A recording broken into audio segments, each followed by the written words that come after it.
is Dhiarmuid Dhiarmuid Mhic chomhair sé báirte bhíag. Tá nás an Gaeilge bhí neanna se chuid héin go fáirt. Agus is cínte, aon duine chanig an traisin na scór bíon, go bhacha siad gur an bhaidís mór bunaige ná aisteoireacht.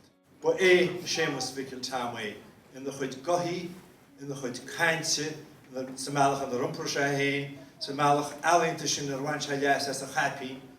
Meolín freisin na fochla dúsáid Dhiarmuid héin agus echar síos ar charachtar. Tá anchinna gur gáisiúil se. Í le dhéanaige ar spiadóirí ná ar réigeadóirí. Sinna sémas dúirte agus sinna mise.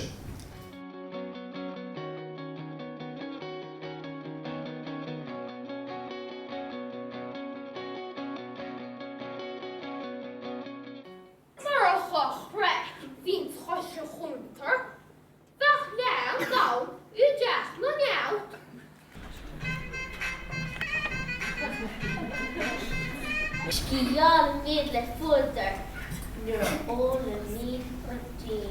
Could a mission so say Snapchat chat? Download a Leas Phríomh Ólam ceir do bhac.